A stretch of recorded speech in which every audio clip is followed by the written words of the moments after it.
Welcome to my YouTube channel study in Bengali. RRB group D 2025-এর জন্য general সায়েন্সের যে প্রিভিয়াস ইয়ার কোশ্চেনের সিরিজটা আমরা প্র্যাকটিস করছিলাম, আজকে তার ক্লাস নাম্বার 18। এর আগে আমাদের আরও 17টা ক্লাস কমপ্লিট হয়ে গেছে। তোমরা চাইলে সেই ভিডিওগুলো দেখতে পারো, ডেসক্রিপশানে তার লিঙ্ক দেওয়া থাকবে। তাহলে দেরি না করে চলো শুরু করা যাক। আজকের প্রথম প্রশ্ন, পর্যায় সারণীর সপ্তম গ্রুপ থেকে প্রথম গ্রুপের দিকে আসলে পরমাণুর আকারের কি পরিবর্তন হবে? দেখো, যে মডার্ন ডে পিরিয়ডিক টেবিল আছে, ঠিক আছে, আমি যদি পিরিয়ডিক টেবিলটাকে এখানে ছোট করে ড্র করার চেষ্টা করি, তাহলে মডার্ন ডে পিরিয়ডিক টেবিলটা ঠিক এরকম দেখতে হয়, আর নিচে দুটো আরও গ্রুপ থাকে। তো কি বলেছে, যদি আমরা দেখো এখানে কিন্তু গ্রুপ থাকে 1 2 3 4 5 6 7, এইভাবে কিন্তু এখানে কিন্তু মোট 18টা গ্রুপ থাকে। কি বলেছে, যদি আমরা সপ্তম গ্রুপ থেকে প্রথম গ্রুপের দিকে আসি, তাহলে পরমাণুর আকারের কি পরিবর্তন হবে? দেখো, যদি আমরা প্রথম গ্রুপ থেকে সপ্তম গ্রুপের দিকে আসি, তাহলে কিন্তু পরমাণুর আকার কি হবে না, পরমাণুর আকার কিন্তু বাড়বে। ঠিক আছে, তো পরমাণুর আকার কী হবে? পরমাণুর আকার কিন্তু বাড়বে। তাই সঠিক অ্যান্সার কী হয়ে যাবে? সঠিক অ্যান্সার হয়ে যাবে কিন্তু পরমাণুর আকার বাড়বে। কিন্তু যদি এর উল্টোটা হয়, অর্থাৎ আমরা যদি যে পিরিয়ডিক টেবিল আছে, সেই পিরিয়ডিক টেবিলের যদি আমরা এই দিক থেকে এই দিকে যাই, অর্থাৎ বাম দিক থেকে যদি ডান দিকে যাই, তাহলে কিন্তু পরমাণুর আকার কমে। ঠিক আছে, তাহলে কিন্তু পরমাণুর আকার কমে। তো সঠিক অ্যান্সার কী হয়ে যাবে? আমাদের সঠিক অ্যান্সার হয়ে যাবে কিন্তু পরমাণুর আকার বাড়বে। নেক্সট কোশ্চেন আমরা দেখে নেবো। আজকে 2 নম্বর কোশ্চেন কী বলেছে, অরিজিন অফ স্পিসিস বইটি কার লেখা? দেখো, খুব ফেমাস একটা বই, ঠিক আছে, খুব ফেমাস একটা বই। বইটার নাম কি? বইটার নাম কিন্তু অরিজিন অফ স্পিসিস। ঠিক আছে, অরিজিন অফ স্পিসিস, এই যে বইটা আছে, বইটা কে লিখেছে না, বইটা কিন্তু লিখেছে চার্লস ডারউইন। ঠিক আছে, তোমরা সবাই চার্লস ডারউইনের নাম শুনেছো। চার্লস ডারউইন কিন্তু বিবর্তনবাদ, অর্থাৎ কোনো প্রাণী, পৃথিবীতে প্রথম প্রাণী থেকে শুরু করে আজকের জেনারেশনে যে প্রাণীগুলো আমরা দেখতে পাই, তাদের যে বিবর্তন হয়েছে, অর্থাৎ তাদের যে এভলিউশন হয়েছে, সেই সম্পর্কিত তথ্য কে দিয়েছিলেন না, ডারউইন কিন্তু দিয়েছিলেন। ঠিক আছে, নেক্সট কোশ্চেন আমরা দেখে নেবো। আজকে 3 নম্বর কোশ্চেন কি বলছে, পটাশিয়ামের ল্যাটিন নাম কি? দেখো, যে ধাতু পটাশিয়াম আছে, ঠিক আছে, যে পটাশিয়াম যে ধাতু আছে, যেটাকে আমরা কোন সংকেত দিয়ে চিনি? পটাশিয়াম মানে কিন্তু পি নয়, মনে রাখবে, পটাশিয়াম মানে কিন্তু পি নয়, পটাশিয়াম মানে কিন্তু কে। কারণ কি, এর যে ল্যাটিন নাম, সেই ল্যাটিন নামটা কি? এখানে ব্যাক টু ব্যাক 4টে অপশান আছে, আমরা অপশানগুলো একবার দেখে নেবো। অপশানগুলো কি বলছে, ক্যালিয়াম আছে, অসমিয়াম আছে, গ্যালিয়াম আছে, আর অরাম আছে। দেখো, এখানে আমাদের সঠিক অ্যান্সার কী হয়ে যাবে? এখানে আমাদের সঠিক অ্যান্সার হয়ে যাবে কিন্তু ক্যালিয়াম। ঠিক আছে, ল্যাটিন ওয়ার্ড ক্যালিয়াম, ঠিক আছে, ল্যাটিন ওয়ার্ড ক্যালিয়াম থেকেই কিন্তু আমাদের এই পটাশিয়াম শব্দটা এসেছে। সেই কারণের জন্য কিন্তু পটাশিয়ামের যে সংকেত, সেটা কিন্তু কে দিয়ে ডিনোট করা হয়ে থাকে। ঠিক আছে, আর এখানে যে মৌলগুলো তোমরা দেখতে পাচ্ছ, অর্থাৎ অসমিয়াম, এটা নিজে একটা ধাতু, গ্যালিয়াম কিন্তু একটা ধাতু কল্প, আর এখানে এই যে অরাম আছে, ঠিক আছে, এই যে অরাম আছে, এই অরাম মানে কিন্তু মনে রাখবে সোনা। ঠিক আছে, যেটাকে আমরা গোল্ড বলি। ঠিক আছে, এটাও কিন্তু সোনার যে ল্যাটিন নাম, সেটা কিন্তু অরাম। আর সোনার সংকেত কি? সোনার সংকেত কিন্তু এইউ। আর আমাদের এই প্রশ্নের সঠিক অ্যান্সার কী হয়ে যাবে? আমাদের এই প্রশ্নের সঠিক অ্যান্সার হয়ে যাবে কিন্তু ক্যালিয়াম। ঠিক আছে, ক্যালিয়াম কিন্তু আমাদের এই প্রশ্নের সঠিক অ্যান্সার হয়ে যাবে। নেক্সট কোশ্চেন আমরা দেখে নেবো। আজকে 4 নম্বর কোশ্চেন কি বলেছে, মানব স্ত্রীর ক্ষেত্রে ক্রোমোজোমের জোর কোনটি? দেখো, আমাদের যে ক্রোমোজোম থাকে, অর্থাৎ মেল আর ফিমেলদের, অর্থাৎ পুরুষ এবং মহিলাদের যে ক্রোমোজোম থাকে, সেই ক্রোমোজোমের জোরটা কেমন হয়ে থাকে? মনে রাখবে, পুরুষের জন্য হয়ে থাকে কিন্তু XY। ঠিক আছে, এটা কিন্তু হয়ে থাকে পুরুষের জন্য, এটা মনে রাখবে যে পুরুষের জন্য কিন্তু হয়ে থাকে XY, আর মেয়েদের জন্য কিন্তু হয়ে থাকে XX। ঠিক আছে, আর মহিলাদের জন্য কী হয়ে থাকে না, মহিলাদের জন্য কিন্তু হয়ে থাকে XX। তাই আমাদের এখানে কি কোশ্চেন করেছে? আমাদের এখানে কোশ্চেন করেছে কিন্তু মানব স্ত্রীর ক্ষেত্রে ক্রোমোজোমের জোর কোনটি? তো মানব স্ত্রীর ক্ষেত্রে ক্রোমোজোমের জোর কোনটি হয়ে যাবে? মানব স্ত্রীর ক্ষেত্রে ক্রোমোজোমের জোর কিন্তু হয়ে যাবে XY। ঠিক আছে, এটা কিন্তু মহিলাদের জন্য, মনে রাখবে, এটা কিন্তু মহিলাদের জন্য। আর এখানে যে XY আছে, এটা কিন্তু পুরুষের জন্য। ঠিক আছে, এটা কিন্তু পুরুষের জন্য। নেক্সট কোশ্চেন আমরা দেখে নেবো। আজকের 5 নম্বর কোশ্চেন কি বলেছে, কার্য সমান সমান স্মরণ গুণ কি? দেখো, এই অঙ্কগুলো কিন্তু আমরা করেছি। আমরা সূত্রটা কি জানি? সূত্র কিন্তু আমরা জানি, ওয়ার্ক ডান অর্থাৎ W = কিন্তু F × S হয়ে থাকে। এখানে F মানে কিন্তু বল, ঠিক আছে, F মানে কিন্তু বল, আর S মানে কিন্তু ডিসপ্লেসমেন্ট বা স্মরণ হয়ে থাকে। তাই আমাদের কি কোশ্চেন করেছে? আমাদের কোশ্চেন করেছে কার্য সমান সমান স্মরণ গুণ কি? তো আমাদের সঠিক অ্যান্সার হয়ে যাবে কিন্তু বল। ঠিক আছে, তো কোন অপশান হয়ে যাবে? এখানে অপশানগুলো কী কী দিয়েছিল? অপশানগুলো কিন্তু দিয়েছিল বল, কার্য, স্মরণ আর জুল। তাই আমাদের সঠিক অ্যান্সার কী হয়ে যাবে? আমাদের সঠিক অ্যান্সার হয়ে যাবে কিন্তু বল বা ফোর্স। ঠিক আছে, এইবার এই যে বল বা ফোর্স আছে, এই ফোর্সের দুটো ইউনিট হয়। ঠিক আছে, একটাকে বলে SI ইউনিট, আর একটাকে বলে কিন্তু CGS ইউনিট। দেখো, এই যে ফোর্সের যে SI ইউনিট আছে, সেটাকে কিন্তু বলা হয়ে থাকে নিউটন। ঠিক আছে, ফোর্সের SI ইউনিটকে কিন্তু বলে নিউটন, আর যে CGS ইউনিট হয়ে থাকে, সেটা কিন্তু ডাইন বলা হয়ে থাকে। এইবার এই নিউটন আর ডাইনের মধ্যে কী সম্পর্ক আছে না, 1 নিউটন সমান সমান কিন্তু হয়ে হয়ে থাকে 10⁵ ঠিক আছে, এটা কিন্তু মনে রাখবে যে 1 নিউটন কিন্তু সমান সমান হয়ে থাকে 10⁵ তো আমাদের সঠিক অ্যান্সার কী হয়ে যাবে, সঠিক অ্যান্সার হয়ে যাবে কিন্তু বল বা ফোর্স। নেক্সট কোশ্চেন আমরা দেখে নেবো আজকের 6 নম্বর কোশ্চেন কী বলেছে, 0.5 গ্রাম অক্সিজেনের ভর কত। দেখো অক্সিজেনের যে 1 মোল, ঠিক আছে, সবার প্রথম কিন্তু তোমাদেরকে জানতে হবে যে অক্সিজেনের পারমাণবিক সংখ্যা কত। দেখো অক্সিজেনের পারমাণবিক সংখ্যা কিন্তু 8 হয়ে থাকে, ঠিক আছে। আর অক্সিজেনের যে পারমাণবিক ভর অর্থাৎ অক্সিজেনের যে আণবিক ভর হয়ে থাকে, অক্সিজেনের যে আণবিক ভর সেটা কত হয়ে থাকে না, অক্সিজেনের আণবিক ভর কিন্তু হয়ে থাকে এর প্রায় ডবল অর্থাৎ 16। আর এটা কিন্তু 1 মোলের ওজন হয়ে থাকে, ঠিক আছে, 1 মোলের ওজন কিন্তু হয়ে থাকে 16। তাই 0.5 মানে কত না, 0.5 যদি আমরা দেখি তাহলে আমরা দেখতে পাবো 0. মানে কিন্তু হাফ, ঠিক আছে, এক যে হাফ, এই হাফ দিয়ে এটাকে যদি আমরা গুণ করি তাহলে কত হয়ে যাবে 8। তাই 0.5 মোল অক্সিজেনের ভর কত হবে না, 0.5 মোল অক্সিজেনের ভর কিন্তু হয়ে যাবে 8, ঠিক আছে। তো 0.5 গ্রাম অক্সিজেনের ভর কত হয়ে যাবে, 0.5 গ্রাম অক্সিজেনের ভর কত হয়ে যাবে, 0.5 গ্রাম অক্সিজেন সমান সমান কিন্তু হয়ে যাবে 8 গ্রাম, ঠিক আছে। নেক্সট কোশ্চেন আমরা দেখে নেব, পরবর্তী কোশ্চেন কি বলেছে, পর্যায় সারণীর ডি ব্লকের অন্তর্গত গ্রুপ কোনগুলি। দেখো এই যে আমরা এখানে দেখলাম, দেখো এখানে কিন্তু মোট কতগুলি গ্রুপ থাকে না, এখানে কিন্তু মোট আমাদের 18টা গ্রুপ থাকে, ঠিক আছে। এর ভেতরে মনে রাখবে এই যে গ্রুপটা থাকে অর্থাৎ প্রথমের যে গ্রুপটা থাকে এটাকে কিন্তু বলা হয় এস ব্লক, ঠিক আছে। তারপর এই যে মাঝখানের যে গ্রুপটা আছে অর্থাৎ এই যে মাঝখানে যে ধাতুগুলো থাকে সেগুলোকে কিন্তু বলা হয় ডি ব্লক। এখানে কিন্তু বলা হয়ে থাকে এই পাশেরগুলোকে বলা হয়ে থাকে পি ব্লক, যেখানে কিন্তু সব ধরনের নন মেটালগুলো থাকে, আর নিচে যেটা থাকে সেটাকে কিন্তু বলা হয়ে থাকে এ ব্লক। এবার আমাদের কি কোশ্চেন করেছে, আমাদের কোশ্চেন করেছে এই যে ডি গ্রুপ আছে সেই ডি গ্রুপের মধ্যে কোন ধরনের, ডি গ্রুপের ভেতরে কোন ধরনের, ডি গ্রুপের ভেতরে কোন গ্রুপটা পড়ে, ডি ব্লকের ভেতরে কোন গ্রুপগুলো পড়ে। তাই আমাদের সঠিক অ্যান্সার কী হয়ে যাবে, মনে রাখবে সঠিক অ্যান্সার হয়ে যাবে কিন্তু 3 থেকে 12, অর্থাৎ 3 থেকে 12 যে গ্রুপ আছে সেই গ্রুপটা 3 থেকে 12 যে গ্রুপ আছে সেটা কিন্তু পর্যায় সারণীর ডি ব্লকের মধ্যে পড়ে, ঠিক আছে, পর্যায় সারণীর ডি ব্লকের মধ্যে পড়ে। এবার পর্যায় সারণী সম্পর্কে একটা ছোট্ট ফ্যাক্ট তোমাদের বলে রাখি, তো পর্যায় সারণী আমাদের যে মডার্ন ডে যে পিরিয়ডিক টেবিল অর্থাৎ মডার্ন ডে যে পিরিয়ডিক টেবিল মানে পর্যায় সারণী আছে সেটা কে আবিষ্কার করেন না, সেটা কিন্তু আবিষ্কার করেন মোজলে, ঠিক আছে, এটা মনে রাখবে, সেটা কিন্তু আবিষ্কার করেন মোজলে। এছাড়াও কিন্তু এর আগে কিন্তু বহু লোক মানে বিভিন্ন রকম বিজ্ঞানী কিন্তু পর্যায় সারণী বা এলিমেন্টগুলোকে বিভিন্ন রকমভাবে সাজাতে চেয়েছিলেন। তার ভেতরে সবথেকে উল্লেখযোগ্য কিন্তু মেন্ডেলিভের পর্যায় সারণী। মেন্ডেলিভের পর্যায় সারণীতে কতগুলো এলিমেন্ট ছিল না, 63, অর্থাৎ 63টা কিন্তু এলিমেন্ট মেন্ডেলিভের পর্যায় সারণীতে ছিল। নেক্সট কোশ্চেন আমরা দেখে নেব 8 নম্বর কোশ্চেন কি বলেছে, যে ঘাসের এখানে একটু প্রিন্টিং মিস্টেক আছে, এটা হয়ে যাবে অযৌন জনন, ঠিক আছে, এটা হয়ে যাবে অযৌন জনন। তো ঘাসের অযৌন জনন কীভাবে হয়ে থাকে, দেখো ঘাসের অযৌন জনন কিসের মাধ্যমে হয়ে থাকে, অপশানগুলো কী কী দিয়েছে আমরা অপশানগুলো একবার দেখে নেব, মূল, কাণ্ড, পাতা নাকি নানাবৃষ। তো সঠিক অ্যান্সার কী হয়ে যাবে, সঠিক অ্যান্সার হয়ে যাবে কিন্তু কাণ্ড। ঘাস অর্থাৎ গ্রাসের কিন্তু যে কাণ্ডের মাধ্যমে এদের বংশবিস্তার হয়ে থাকে, ঠিক আছে। তো সঠিক অ্যান্সার কী হয়ে যাবে, সঠিক অ্যান্সার হয়ে যাবে কিন্তু কাণ্ড বা যেটাকে আমরা বলি স্টেম।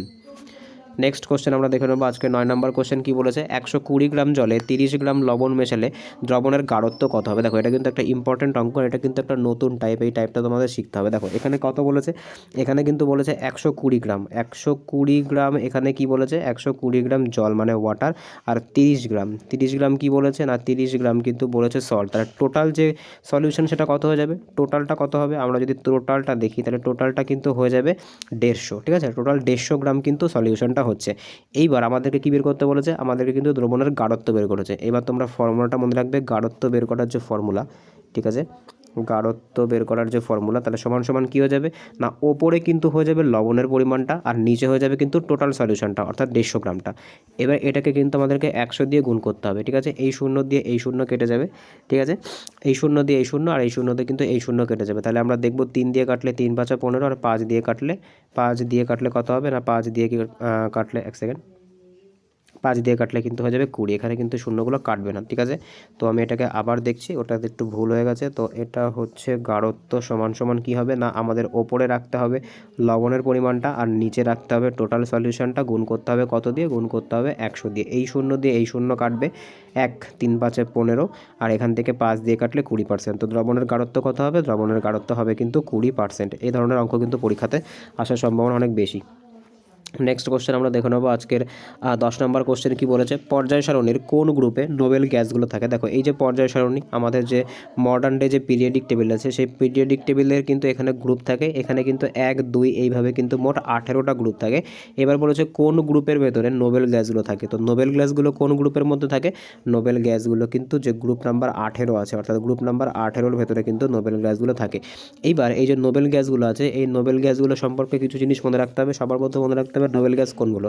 নোবেল গ্যাস কিন্তু হিলিয়াম, তারপর হচ্ছে নিয়ন, তারপর আর্গন, তারপর হচ্ছে ক্রিপ্টন, তারপর হচ্ছে জেনন, ঠিক আছে, ডেনন, এগুলো কিন্তু সব আমাদের নোবেল গ্যাস হয়ে থাকে। আর এই নোবেল গ্যাসগুলোর একটা বৈশিষ্ট্য কি, এরা কিন্তু অন্য কোনো গ্যাসের সঙ্গে কোনো রকম রিয়াকশান করে না বা কোনো রকম প্রতিক্রিয়া করে না।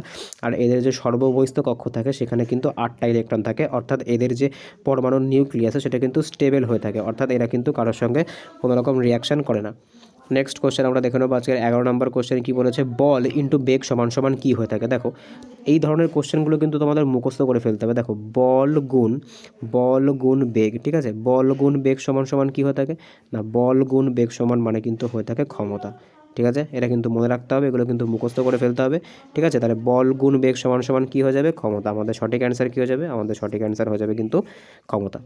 এবার এই যে ক্ষমতা আছে, সেই ক্ষমতার এসআই ইউনিট কি, দেখো ক্ষমতার যে এসআই ইউনিট আছে, আমরা যদি ইলেকট্রিসিটির ক্ষেত্রে দেখি, অর্থাৎ আমরা যদি ইলেকট্রিসিটির ক্ষেত্রে যদি আমাদের এই ক্ষমতার এসআই ইউনিট দেখি, সেক্ষেত্রে কিন্তু ক্ষমতার এসআই ইউনিট হয়ে যাবে ওয়াট। নেক্সট কোশ্চেন আমরা দেখে নেব, পরবর্তী কোশ্চেন কি বলেছে, যে একটা এখানে একটু প্রিন্টিং মিস্টেক আছে, এটা হয়ে যাবে হচ্ছে গর্ভপত্রের, ঠিক আছে, গর্ভপত্রের স্ফীত অংশকে কি বলে। তো এখানে অপশানগুলো একবার আমরা দেখে নেবো, অপশানগুলো কী কী আছে, ডিম্বাশয়, ডিম্বনালী, শুক্রাণু আর ডিম্বাণু। তো সঠিক অ্যান্সার কী হয়ে যাবে, সঠিক অ্যান্সার হয়ে যাবে কিন্তু ডিম্বাশয়। তো ডিম্বাশয় কিন্তু আমাদের সঠিক অ্যান্সার হয়ে যাবে। নেক্সট কোশ্চেন দেখে নেবো, আজকে 13 নম্বর কোশ্চেন কি বলেছে, গাছের কাণ্ডের শীর্ষে কোন কলা থাকে। দেখো গাছের যে বৃদ্ধি, অর্থাৎ কোনো একটা উদ্ভিদের এই যে কাণ্ড থাকে, এই কাণ্ডের শীর্ষে, অর্থাৎ কাণ্ডের যে একদম আগায় যেটাকে বলে একদম মাথায়, ঠিক আছে, এইখানটাতে কোন ধরনের কলা থাকে যেটা গাছকে ওপরের দিকে বৃদ্ধিতে সহায়তা করে। তো এখানে অপশানগুলো একবার আমরা দেখে নেবো, অগ্রস্থ ভাজক কলা, পার্শ্বস্থ ভাজক কলা, প্যারেনকাইমা আর জাইলেম। দেখো এই জাইলেম কিন্তু উদ্ভিদের শরীরের ভেতরে জল বা যে খনিজ লবণ আছে সেটা বহন করে। প্যারেনকাইমা কী করে না, প্যারেনকাইমা কিন্তু উদ্ভিদকে দৃঢ়তা প্রদান করে, অর্থাৎ উদ্ভিদকে কিন্তু শক্ত করতে সাহায্য করে। আর এখানে যে পার্শ্বস্থ ভাজক কলা আছে, এই পার্শ্বস্থ ভাজক কলার জন্য উদ্ভিদ কিন্তু মোটা বা সরু হয়, ঠিক আছে, উদ্ভিদের যে কাণ্ড থাকে সেই কাণ্ডটা কিন্তু মোটা বা সরু হয়ে থাকে এই পার্শ্বস্থ ভাজক কলার জন্য, অর্থাৎ এটা কিন্তু সাইডে বাড়ে। আর এই যে অগ্রস্থ ভাজক কলা আছে, এই অগ্রস্থ ভাজক কলার জন্য কিন্তু উদ্ভিদ লম্বায় বড় হয়, ঠিক আছে। তো সঠিক অ্যান্সার কী হয়ে যাবে, সঠিক অ্যান্সার হয়ে যাবে কিন্তু অগ্রস্থ ভাজক কলা। আর এটাকেই কিন্তু ইংলিশে বলা হয়ে থাকে এপিকাল মেরিস্টেম। কী বলা হয়ে থাকে, এপিকাল মেরিস্টেম কিন্তু এটাকে বলা হয়ে থাকে। নেক্সট কোশ্চেন আমরা দেখে নেব, আজকে 14 নম্বর কোশ্চেন কি বলেছে, নিম্নলিখিত কোনটির মধ্যে নন পোলার সমযোজী বন্ধন দেখতে পাওয়া যায়। দেখো এটা কিন্তু যে কেমিক্যাল বন্ড আছে, কেমিস্ট্রির যে চ্যাপ্টার আছে কেমিক্যাল বন্ড আছে, এই কেমিক্যাল বন্ড থেকে কিন্তু কোশ্চেনটা করেছে। আর এটা কিন্তু একটা আলাদা চ্যাপ্টার, এটা কিন্তু কেমিস্ট্রির অনেক ভাইটাল একটা চ্যাপ্টার। আর এই ধরনের যে ব্যাপারগুলো আছে, সমযোজী বন্ধন কোনটা অসমযোজী বন্ধন কোনটার সঙ্গে কি, মানে মনে করো দুটো হাইড্রোকার্বন কীভাবে যুক্ত হচ্ছে, দ্বিবন্ধন বা ত্রিবন্ধনে যুক্ত হচ্ছে কিনা, এই যে টপিকটা আছে এই টপিকটা কিন্তু তোমাদের ভালো করে পড়তে হবে, না হলে কিন্তু এই ধরনের কোশ্চেন যদি আসে তাহলে কিন্তু অনেক সমস্যা হয়ে যাবে। তো আমাদের কোশ্চেনের সঠিক অ্যান্সার কী হয়ে যাবে, আমাদের কোশ্চেনটা কী ছিল, যে নিম্নলিখিত কোনটির মধ্যে নন পোলার বা সমযোজী বন্ধন দেখতে পাওয়া যায়। তো নন পোলার বা সমযোজী বন্ধন কোনটার মধ্যে দেখতে পাওয়া যায়, তো সঠিক অ্যান্সার কী হয়ে যাবে, সঠিক অ্যান্সার হয়ে যাবে কিন্তু ক্লোরিন, ঠিক আছে, ক্লোরিনের মধ্যে কিন্তু নন পোলার সমযোজী বন্ধন দেখতে পাওয়া যায়। তো সঠিক অ্যান্সার হয়ে যাবে কিন্তু ক্লোরিন।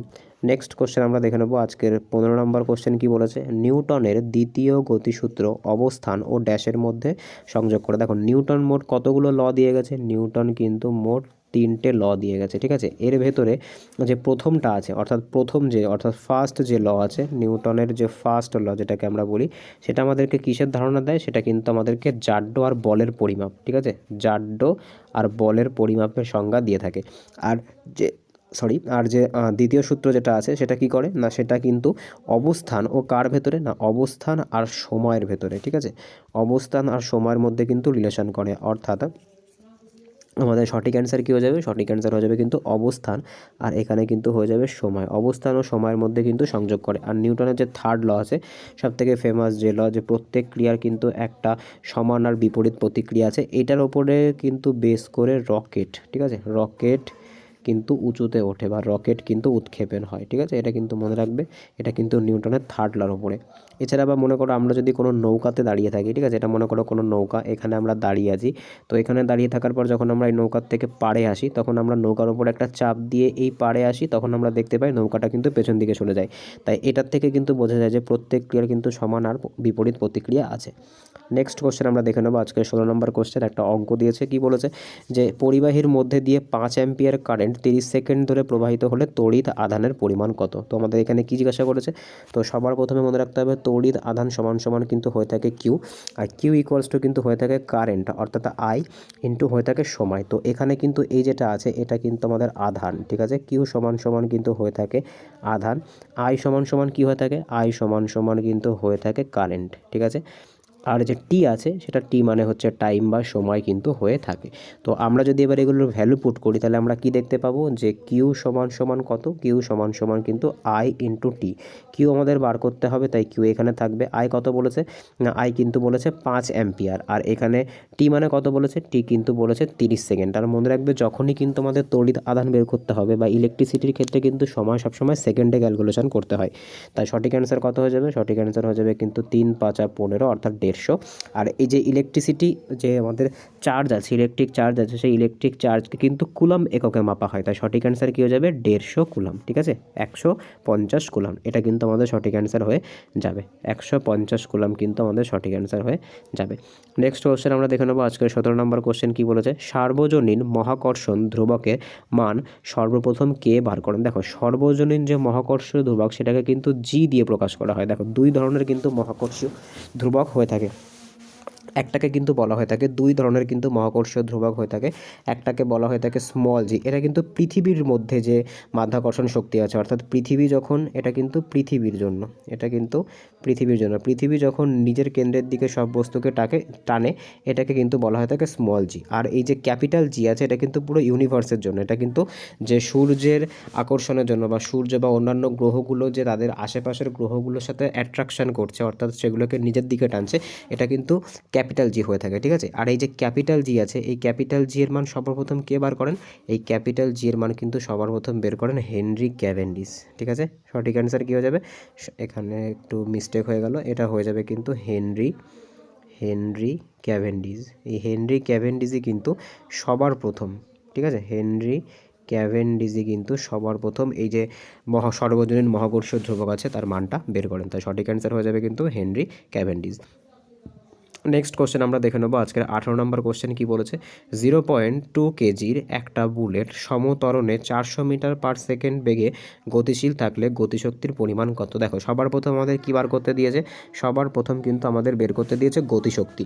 আর এই যে গতিশক্তি আমি এখানে দেখে দিই, এটা হচ্ছে গতিশক্তি। আর গতিশক্তির ফর্মুলা কি, গতিশক্তির ফর্মুলা কিন্তু হাফ এম ভি স্কোয়ার। এখানে এম মানে কি, এখানে এম মানে কিন্তু মাস বা ভর, আর এখানে ভি মানে কি, এখানে ভি মানে কিন্তু গতিবেগ। ভি মানে কি, ভি মানে কিন্তু গতিবেগ, ঠিক আছে। এবার আমরা যদি ডেটাগুলো পুট করি তাহলে আমরা কি দেখলাম, আমাদের যে সূত্রটা কি ছিল, সূত্র কিন্তু ছিল half into M V square. তাহলে আমাদের হাফটাকে এখানে রাখতে হবে। আমরা এম কত পেলাম, আমরা এম কিন্তু পেলাম 0.2 কেজি, ঠিক আছে।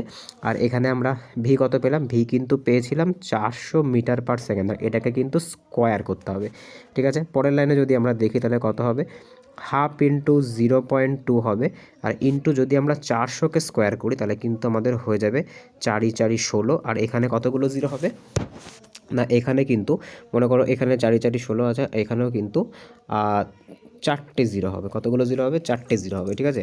তাই আমরা যদি এটাকে কাটাকুটি করি, ঠিক আছে, আমরা যদি এটাকে কাটাকুটি করি তাহলে আমরা কি দেখতে পাবো, এই পয়েন্টের জন্য এখানে নিচে 10 হবে, এই জিরো দিয়ে এই একটা জিরো কেটে যাবে, ঠিক আছে। আর এখানে 2-এর সাথে 2 কেটে গিয়ে 1 হবে। তাই আলটিমেটলি আমাদের উত্তর কত হবে, আলটিমেটলি আমাদের উত্তর হবে কিন্তু 1600 জুল, ঠিক আছে। সঠিক অ্যান্সার কী হয়ে যাবে, সঠিক অ্যান্সার কিন্তু হয়ে যাবে 1600 জুল, ঠিক আছে। ষোলোশো জুল না, 16,000 জুল কিন্তু আমাদের সঠিক অ্যান্সার হয়ে যাবে। কারণ আমরা যদি কাটাকুটিটা আরেকবার দেখি তাহলে এখানে দেখতে পাবো আমরা হাফ ইন্টু এখানে হচ্ছে 0.2 বা 0.2 আমরা দেখব। আর যদি আমরা 400কে স্কোয়ার করি, ঠিক আছে, 400কে যদি আমরা স্কোয়ার করি তাহলে কত পাবো না, এখানে কিন্তু পাবো হাফ, এখানে 0.2 থেকে যাবে, 4-এর স্কোয়ার করলে 16 হয়। আর এখানে যে দুটো স্কোয়ার আছে সেই দুটো শূন্যের জন্য কিন্তু ওখানে গিয়ে যদি আমরা গুণ করি তাহলে কিন্তু 4টে শূন্য আসবে। এবার এই পয়েন্টের জন্য নিচে একটা শূন্য আসবে, এইটা দিয়ে এইটা কাটবে, এখানে কিন্তু 16,000 পড়ে থাকবে। আর এই 2 দিয়ে যদি আমরা এই 2 কাটি তাহলে 1 থাকবে। তো আলটিমেটলি উত্তর কত হবে, আলটিমেটলি উত্তর হবে কিন্তু 16,000 জুল। তাই সঠিক অ্যান্সার কী হয়ে যাবে, সঠিক অ্যান্সার হয়ে যাবে কিন্তু 16,000 জুল। ঠিক আছে, তো আজকে এই অবধি ছিল। যদি ভিডিওটা ভালো লেগে থাকে তাহলে চ্যানেলটা অবশ্যই সাবস্ক্রাইব করো, পাশে থাকা বেল আইকনটিকে প্রেস করে রেখো যাতে ভিডিও ছাড়লে সর্বপ্রথম নোটিফিকেশন তোমাদের কাছে পৌঁছায়। এছাড়া চাইলে আমাদের যে আগের 17টা ভিডিও আছে তোমরা দেখতে পারো, তার লিঙ্ক ডেসক্রিপশানে দেওয়া থাকবে। তোমরা চাইলে টেলিগ্রাম গ্রুপে যুক্ত হতে পারো, ডেসক্রিপশানের লিঙ্ক দেওয়া আছে। তো দেখা হচ্ছে পরের ভিডিওতে, বাই।